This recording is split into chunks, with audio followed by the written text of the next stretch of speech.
PEC da sacanagem. Isso mesmo que vocês ouviram. Olá, fala galera, tranquilo? Rodrigo novamente aqui. Para quem ainda não assistiu o primeiro vídeo, corre lá, assista, bem-vindo ao nosso canal. Para quem já assistiu, bem-vindo de volta. Para aqueles que ainda não assistiram, eu me chamo Rodrigo, eu sou formado em Economia pela UFRJ e tenho mestrado tanto pela Universidade de Negócios e Economia de Viena, quanto pela Universidade de Tecnologia de Compiègne, certo? Meu mestrado é também em Economia para a parte de Políticas Públicas, de Desenvolvimento Sustentável e a Transição Ecológica. Dito isso, eu vou falar algumas merdas aqui com alguma propriedade. Falando em merdas, PEC da sacanagem, também conhecido atualmente como PEC da blindagem. Para aqueles que ainda não sabem o que é uma PEC. PEC, Proposta de Emenda à Constituição. Então, basicamente, a PEC é uma proposta de alterar a nossa Constituição. Para quem não sabe o que é Constituição, de forma bem simples. Constituição é basicamente um conjunto de regras básicas que vem toda a nossa ordem democrática, toda a nossa ordem republicana, todo o conjunto de leis derivam da Constituição. Por exemplo, direito à vida é uma cláusula pétrea da Constituição. Então, só a título de exemplo, não venham falar que, porra, Rodrigo, você está combinando a Bíblia com a Constituição. Não, não é isso. É só para exemplificar para quem não entendeu ainda, poder entender um pouco melhor. É como os 10 mandamentos, eles são a base depois para tudo que vem na Bíblia ou para boa parte das leis e dos ensinamentos e tudo que é continuado. Então a Constituição é a mesma coisa, onde todas as leis que a gente tem, elas se baseiam na Constituição. Certo? Então vamos lá. PEC da sacanagem, ou como estão chamando, PEC da blindagem. Antes de explicar para vocês o que seria a PEC em si, para aqueles que ainda não estão acostumados, eu vou explicar um pouco como que funciona o nosso sistema de justiça. Então, assim, a justiça comum. A justiça comum, você vai lá, faz uma queixa, correto? E aí, ou seja, você noticia um crime para a polícia, e aí a polícia ela vai abrir uma investigação sobre esse crime, ela vai investigar tudo correlato sobre esse crime, tudo que ela conseguir de provas e dos eventos que aconteceram e tudo mais.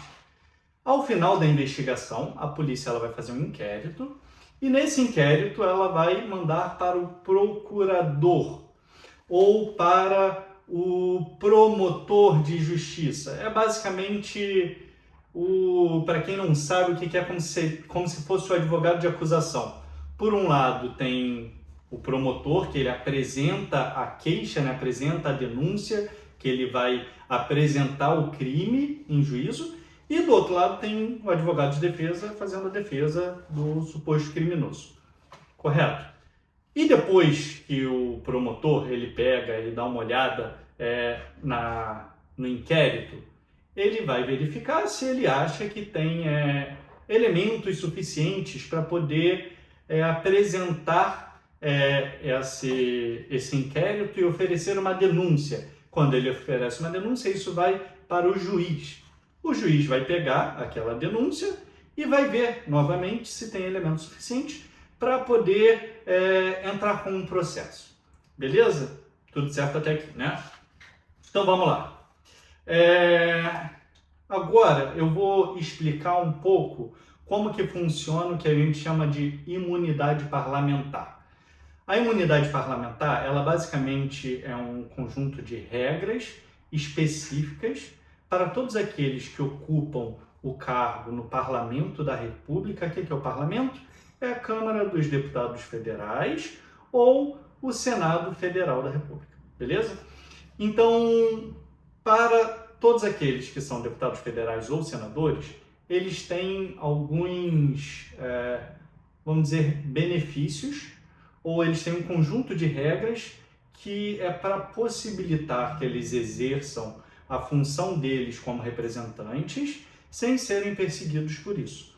Então, uma das regras de imunidade parlamentar é que eles não podem ser julgados ou processados por nada que eles digam na função de deputado ou de senador, porque eles precisam ter a liberdade de expressão ali para poder manifestar, em teoria, a vontade da parcela da população que eles representam. Isso seria muito em teoria. Mas tá. Então, nem pelo que eles falam e nem por qualquer tipo de voto. E isso é fundamental para que, de fato, eles exerçam a função deles. Por outro lado, eles têm direito ao foro privilegiado. E eu sei que a questão do foro privilegiado, para a maioria das pessoas, é uma questão controversa. Eu mesmo, por boa parte da minha vida, enxerguei tanto a imunidade parlamentar quanto o foro privilegiado, que está dentro da imunidade parlamentar, como um privilégio. Eu sempre achei isso como um mecanismo para que essas pessoas pudessem passar impunes ou não responder pelos crimes. Hoje em dia, com um pouquinho mais de maturidade e um pouquinho mais estudado, eu na realidade vejo que a imunidade parlamentar é sim algo fundamental para o exercício da própria democracia. Então, o que é o foro privilegiado? O foro privilegiado é que, ao invés desses deputados eles serem investigados ou serem processados pela justiça comum, que é quem está lá na base da pirâmide, eles vão ser processados, investigados e julgados pelas justiças federais, que é quem está lá no topo. Então, quem vai investigar, a polícia que vai investigar os deputados, é a Polícia Federal. Quem vai entrar com a denúncia é o Procurador-Geral da República. E quem vai julgar é o Supremo Tribunal Federal. Por que isso acontece? Isso acontece tanto para proteger os deputados quanto para proteger a própria justiça, certo? Então, isso é um ganha-ganha. Por um lado, isso impede que, de repente, alguns atores de disputa política local possam intervir no processo democrático nacional. Então, por exemplo, isso impede que um juiz de primeira instância, às vezes existe um acerramento político ou oposições políticas que tentam usar das estruturas de estados para fazer uma perseguição política, certo? E isso impede com que qualquer juiz possa simplesmente processar e condenar e prender uma pessoa que é do parlamento e usar os próprios sistemas como um fator de perseguição política.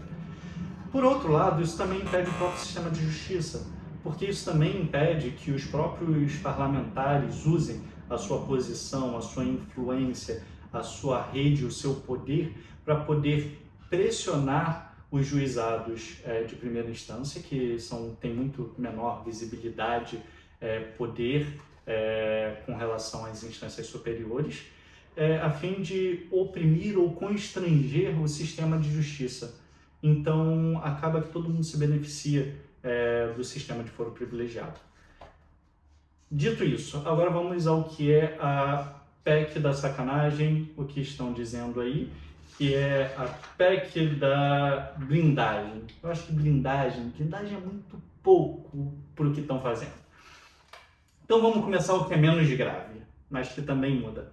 De acordo com a proposta que foi apresentada na Câmara dos Deputados, a partir de agora, já foi aprovado na Câmara, ainda vai passar pelo Senado, mas se essa lei ela for passar e for promulgada, né, o que pode acontecer?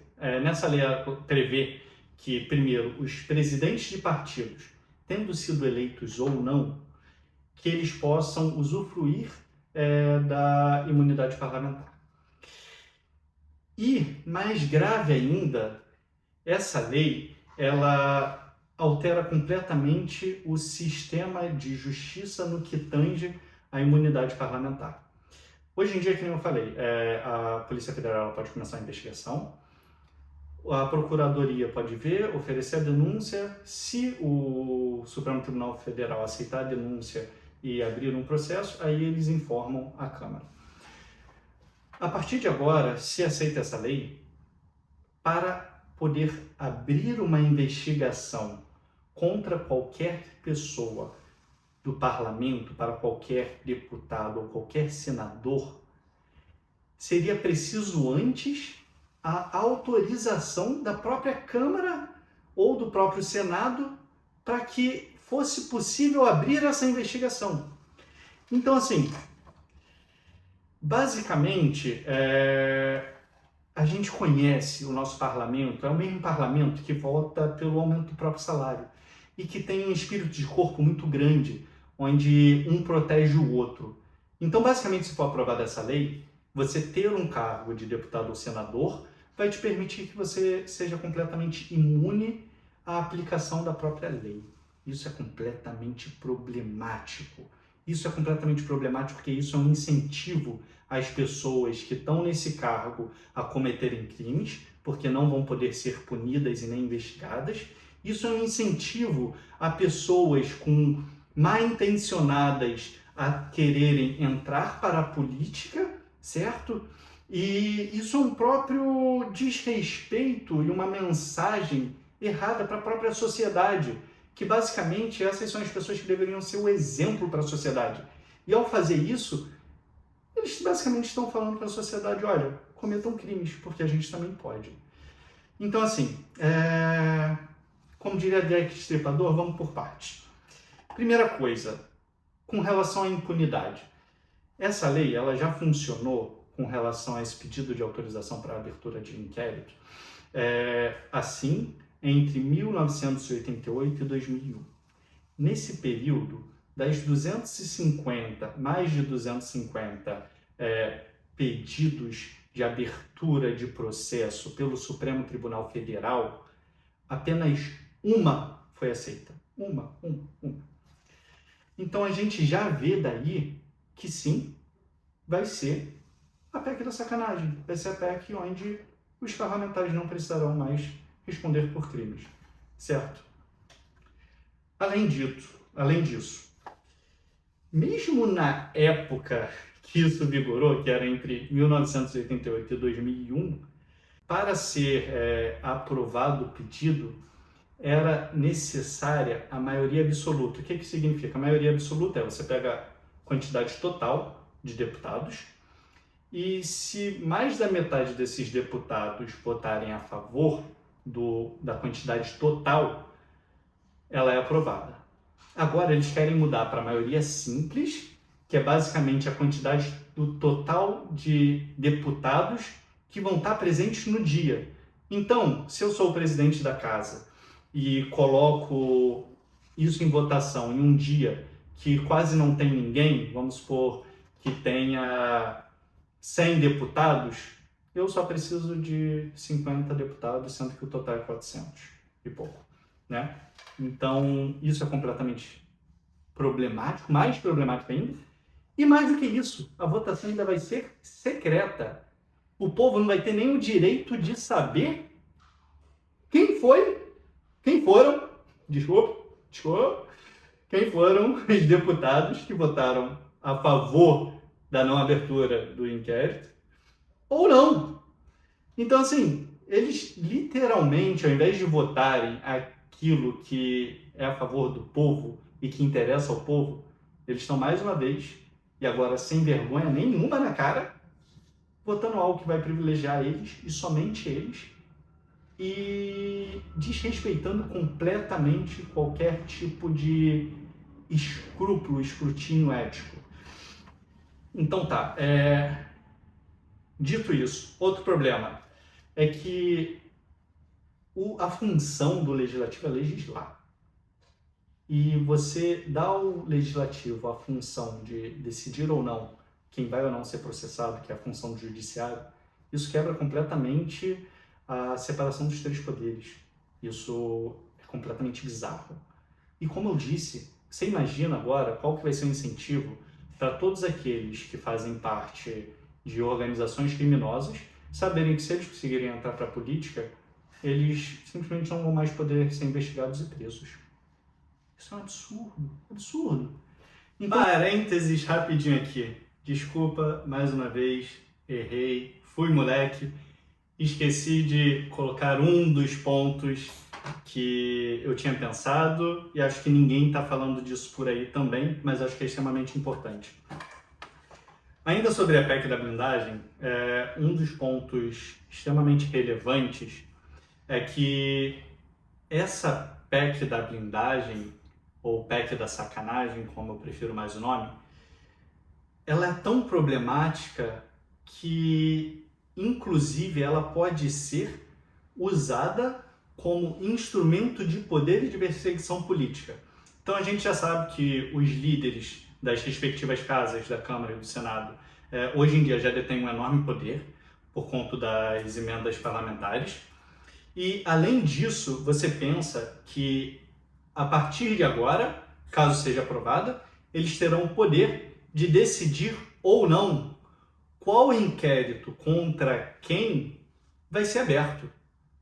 Então, assim, facilmente para os partidos que são maioria ou que detêm a cadeira, eles poderão facilmente usar isso como elemento de perseguição política, aprovando somente os projetos que são contra a oposição, engavetando todos os projetos que são da base política deles. Então, assim, esse projeto, além de tudo, ele deteriora as próprias condições necessárias para a própria democracia. Ele tende a extinguir qualquer possibilidade de oposição.